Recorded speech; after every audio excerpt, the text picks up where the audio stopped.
Michael Bldg. I'm a graduate student at Johns Hopkins SAIS in DC. My question for the panel is, considering I'm wondering if I can get your opinion on the long-term prospects of corn ethanol due to its inefficiency in production compared with the other advanced biofuels. And you gave the example of Brazil. The reason why Brazil had such success in their ethanol industry is because their ethanol was coming from sugarcane and not from corn. So I was wondering, also with this legislation, would it not open the door even further to the cellulosic, to the algae biofuels, to the electric cars and methanol producers to ask for the same subsidies that the ethanol industry, the corn ethanol industry, has used to grow?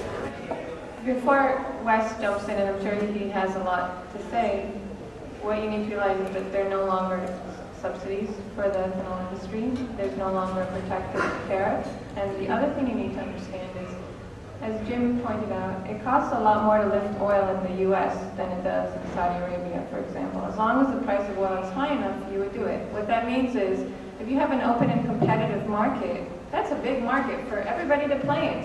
It doesn't matter if it costs more to make a gallon of corn ethanol than it does to make a gallon of sugarcane ethanol or methanol from natural gas. As long as the price on an energy equivalent basis is high enough for it to be profitable, lots of companies will do it. Well, first of all, as Annie said, there's no subsidy for ethanol at all right now. There was a tax credit for blenders to encourage them to use ethanol. It didn't go to the ethanol producers. It went to the oil companies, mostly refiners, who took ethanol in and used it because ethanol is high octane. They could then dump more heavy junk, lower cost product out of the barrel of oil into the gasoline. So it was really to the refiner's benefit, both on the subsidy and the use of the ethanol. So it did not go to the agricultural community. Actually, what's happened is that we've gotten more and more efficient in the production of ethanol. So the average modern plant's about 2.85 gallons of ethanol per bushel of corn. In addition to the ethanol coming out of the corn, as Jim talked about, you've got distiller's grain. In most of these plants, you've also got very high quality corn oil. So what's happened is that you've got a very dynamic industry in ethanol. And these people are some of the top scientists in the world. If you went out and saw these ethanol plants, you'd think you were looking at Bill Gates and Microsoft.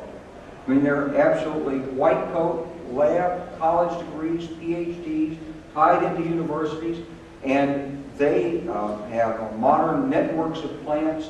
They're all connected by web-based teleconferencing. They're competing on what fraction of a percent lower cost they can use for enzymes, or what fraction of a percent greater return they get on a new breed of yeast. They're pushing the limits of agri-science. This is America's technology.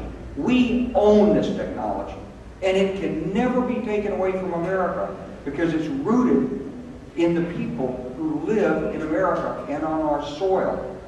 So it's an investment in the future. It's an investment in America across the board, and it's not a product of a subsidy. In fact, there's been a tremendous discrimination against ethanol in the marketplace.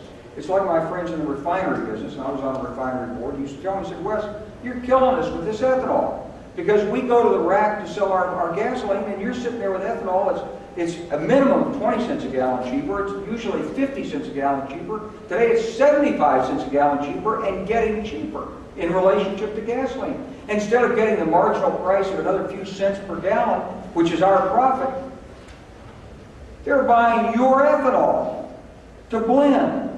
You're killing us.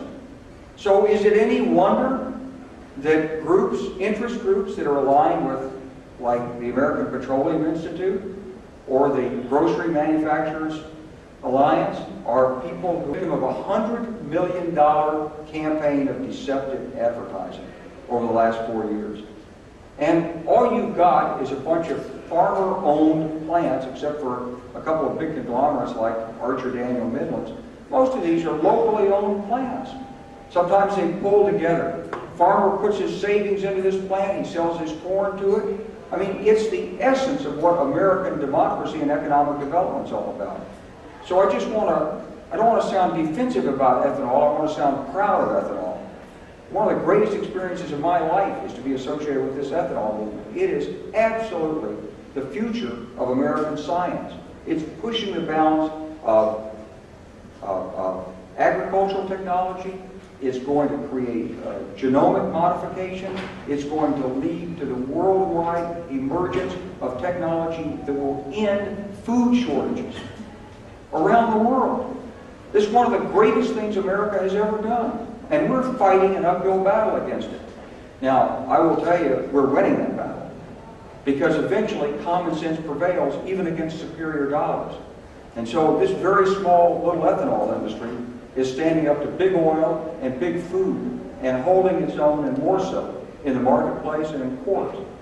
But it's not fast enough to help America.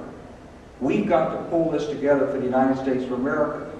When I go to China, my Chinese friends look at America and they shake their heads and say, "You're not going to make it. You don't understand. You're not in the 21st century. You were a great power in the 20th century. You can't make it economically. You can't create jobs. You can't repair your infrastructure. You can't grow your economy. We Chinese, we know how to do it." Well, we only have one missing piece in the American economy that's holding us back from takeoff, and that's this fuel business. We pull this fuel policy together with this open fuel standard. You open the marketplace to free competition among alternative fuels. Let the consumers make the choice. This economy is going to go up like a skyrocket. There's that much entrepreneurship, that much technology, and that much capital standing by in America. Just give us a chance. That's the message. Yeah, I think you really need to understand it is all about the economics. It is all about the economics. And when you look at a fuel, it doesn't really matter how much energy goes into making that fuel, because if you have a free and open market, that's embodied in the price.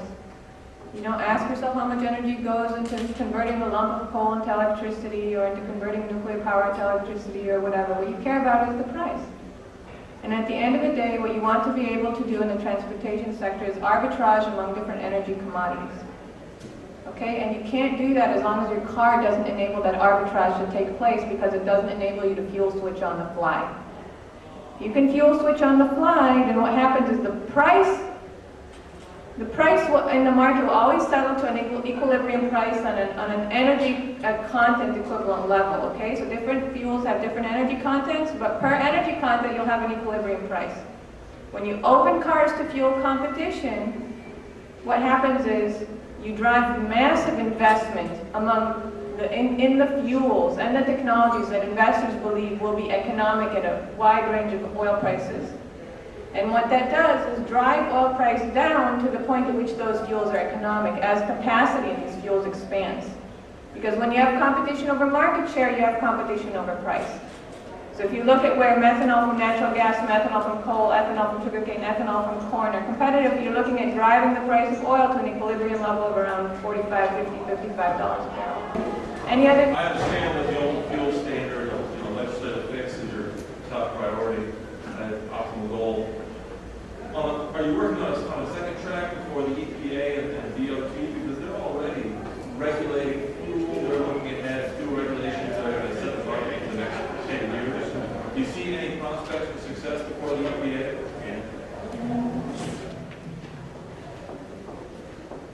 One new front needs to be opened up in dealing with EPA, and that's the cancer front. Because Henry Ford lost and General Motors won, and we drive our cars on gasoline with lead, or did drive it with lead added, rather than on alcohol fuels. That's the way Ford wanted. We are in a world in which, once we got the lead out in the 1970s, the refineries proceeded to do what they could to get octane up, and the cheapest way to do that in the absence of lead was to add benzene, toluene, and xylene. all the so-called aromatics. It's that sweet smell you smell when you're filling your gasoline tank. That is the smell of cancer. All three of those are carcinogenic. And EPA has not been able to get its act together since the 1970s to do anything about the carcinogens, which are fill about a quarter of the tank of your fuel tank in your car. They haven't been able to get organized to do anything about that, and they just let them continue to exist. What could they do about it? They could have ethanol or methanol, because those all have very high octane compared to gasoline, unless the gasoline is fortified by benzene, toluene, xylene, or in the old days lead. So I don't know whether EPA is interested in this or willing to do anything about it or not, but I can tell you lots of groups that I talk to are starting to get organized to see if we can't get EPA to do something about pumping carcinogens out the tailpipe, mile after mile, especially where cars are thick, like in central cities, where a lot of poor people live. So we ought to get going on this, and they may or may not do useful things with respect to local pollution, CO2, and so forth. That's the world they've generally been in, but they have not been willing to get into the world of the aromatics, and we need someone in there who's willing to look out for getting rid of these carcinogens. Thank you, and thank you very much to our speakers.